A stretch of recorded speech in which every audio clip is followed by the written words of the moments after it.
আনুপাতিক প্রতিনিধিত্ব বা পিআর পদ্ধতিতে নির্বাচনের দাবি উত্তাপ ছড়াচ্ছে রাজনীতিতে। প্রধান প্রধান রাজনৈতিক দলগুলো পরস্পর বিরোধী অবস্থান নেওয়ায় নির্বাচন ঘিরে নতুন সংকট তৈরির শঙ্কা উড়িয়ে দেওয়া যাচ্ছে না। পিআর পদ্ধতিতে আসন বণ্টন হয় প্রতিটি দলের প্রাপ্ত ভোটের আনুপাতিক হারে। উদাহরণ হিসেবে বলা যায়, যদি কোনো দল মোট প্রদত্ত ভোটের 10% পায়, তাহলে 30টি আসন পাবে সেই দল। বিদ্যমান ব্যবস্থায় কোনো দল 10% ভোট পেলেও আসন নির্ভর করে জয় পরাজয়ের উপরে। পিআর পদ্ধতির পক্ষে শক্ত অবস্থান নিয়ে জনমত গঠনে কর্মসূচি চালিয়ে যাচ্ছে ধর্মীয় দলগুলো। জামায়াত বলছে, ক্ষমতায় ভারসাম্য আনতেই প্রয়োজন এই পদ্ধতি।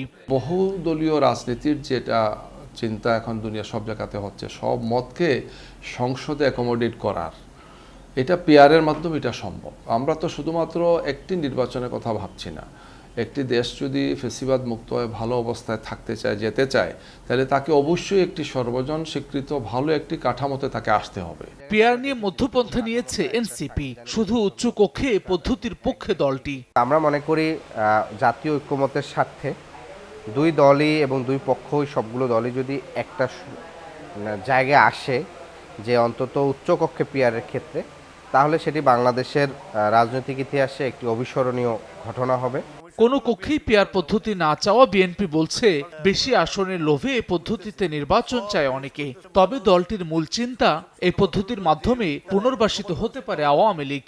পার্সেন্টেজ ওয়াইজ হয়তো কয়েকটা সিট পাবে, এই লোভে তো করতেছে। কিন্তু এই লোভ করতে যে পক্ষান্তরে এই পিআর করে আওয়ামী লীগকে রাজনীতিতে আবার পুনরুদ্ধার করতে চাচ্ছে। দেশে একটা ঘোলা পানির সৃষ্টি করা, ঘোলা পানির সৃষ্টি করলে লাভ কারো হবে না, আওয়ামী লীগের হবে। রাজনৈতিক উত্তাপের মধ্যেই সুশাসনের জন্য নাগরিক সুজনের জরিপ বলছে, উচ্চকক্ষ গঠনে পিআর পদ্ধতির পক্ষে ৭১% মানুষ। তবে নিম্নকক্ষ গঠনের বিষয়ে কোনো জরিপ পাওয়া যায়নি। হাসান ওয়ালি, সময় সংবাদ, ঢাকা। ম্যাগিও ঠিক আমার মতোই কোয়ালিটিতে কোনো ছাড় দেয় না। 7টি দেশের সেরা খামার থেকে আসে ম্যাগি নুডলসের ময়দা। মা হিসেবে এটাই আমার জন্য গিফট।